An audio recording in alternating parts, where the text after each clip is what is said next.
Hello, જય શ્રી કૃષ્ણ. કેમ છો? આજે છે રવિવાર એટલે અમારા ઘરે આવ્યા છે ફાફડા અને ખાંડવી.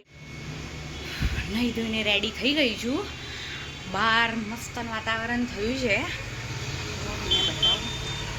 ફાઇન એકદમ વાતાવરણ છે અને ઝીણા ઝીણા છાંટા બી પડી રહ્યા છે અને દૂર સુધી એટલું ફાઇન લાગે છે ને, મસ્ત રમણીય વાતાવરણ લાગે છે. કુદરતે એવું ફાઇન વાતાવરણ કરેલું છે. હવે આપણે દીવા કરીશું અને ભગવાનના વાઘા આજે જોવું કયા ઠાકોરજીને આપણે આજે મલ્ટી કલરના વાઘા પહેરાયા છે, માળા બી એવી પહેરાઈ છે અને માથે મુગટ બી, અને આજે ચશ્મા પહેરાયા છે. સરસ લાગી રહ્યા છે ઠાકોરજી, મસ્ત લાગી રહ્યા છે. નંગ ડાયમંડના ચશ્મા પહેર્યા થઈ ગયા છે. આજે અત્યારે વરસાદ ચાલુ થઈ ગયો છે. એક બાજુ છે અને એ બાજુ મસ્ત છે. બરાબર લોટ એટલે ઘંટી ચાલુ કરી છે અને બહાર વરસાદ ચાલુ થઈ ગયો છે. બરાબર ભગવાનના દીવાબત્તી થઈ ગયા છે. આજે છે રવિવાર એટલે અમારા ઘરે દાળ વઘારી રહી છું. દાળ મોસ્ટલી રવિવાર છે એટલે બધાને કે દાળ ઢોકળી તો બનતી જ હોય. રવિવારના દિવસે બધાને રજા હોય ઘરના પુરુષોને, એટલે આપણે દાળ ઢોકળી ગરમ ગરમ ખાવાની મજા આવે. ભાઈ વરસાદ પડે છે આમ ગરમ ગરમ દાળ ઢોકળીનો વઘાર મૂકી દીધો છે. એ અંદર થોડીક એડ કરી અને ફાઇન ચટપટી એકદમ જોયેલી દાળ ઢોકળી ફાઇન લાગે. કોને કોને દાળ ઢોકળી ભાવે છે?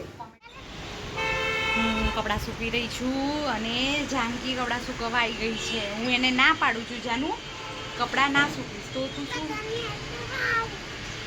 એવું કહે છે. બધાની હેલ્પ કરવી પડે એટલા માટે. બેટા તારે હેલ્પ નહીં કરવી. હા બેટા તું ભણ. બેટા હજુ તું નાની છે, બુટ્ટી થાય ને એટલે કરવાની. હા ઓકે કરજે. હા હવે જમી લીધું છે અને જાનકીને વાળ કપાવવા છે. ક્યારની મંડી છે, એને હેર કટિંગ કરાવવું છે તો સાંજે હું એને હેર કટિંગ કરાવવા લઈ જઈશ. હાલ નહીં જવાય, સાંજે જવાય બેટા. હાલના હાલ કેવી રીતે જવાય? એને હાલના હાલ જવું છે પણ વરસાદ ચાલુ છે એટલે હાલના હાલ તો નહીં જઈ શકીએ. અમે લોકોએ જમી લીધું, જમી વાસણ ને પ્લેટફોર્મ ને બધું કમ્પ્લીટ કામ થઈ ગયું છે. ચલો હવે આને ઊંઘાડી દઉં જાનવીએ, કાં તો હોમવર્ક થોડું કરાય. ચા નાસ્તો થઈ ગયો છે અને જાનુને દૂધ બોર્નવિટા બી આપી દીધું છે અને અમે તૈયાર થઈને જૂના પાડોશીના ઘરે ભજન છે તો ત્યાં જઈશું. થોડુંક તમને ભજન બી સંભળાવીશ, એકાતું ભજન. બરાબર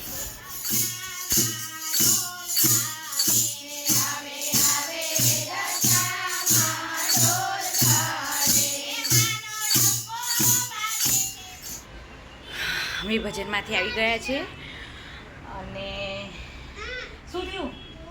ઓહ, જાનુબેનને ભૂખ લાગી ગઈ છે. શું ખાવું છે? કેમ કશું બી હોય એટલે આજે અમે ગાડી લીધી નથી. આજે અમે એક્ટિવા ઉપર અને આજે સાઉથ ઇન્ડિયન ખાવાનો વિચાર છે. જોઈએ સાઉથ ઇન્ડિયન ખાઈએ કે પંજાબી ખાઈએ કે ગુજરાતી. અમે હાઈવે પર જમીને રેસ્ટોરન્ટમાં આવ્યા છીએ. જમીને અમે બહાર નીકળી ગયા છીએ, રોડ પર આવી ગયા છે.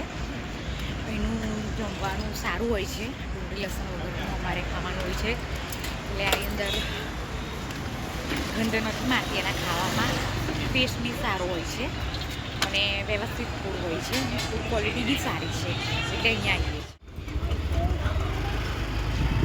આ પાછળ દેખાઈ રહેલું એ તળાવ છે જે મહેસાણાનું ગામનું તળાવ કહેવાય છે.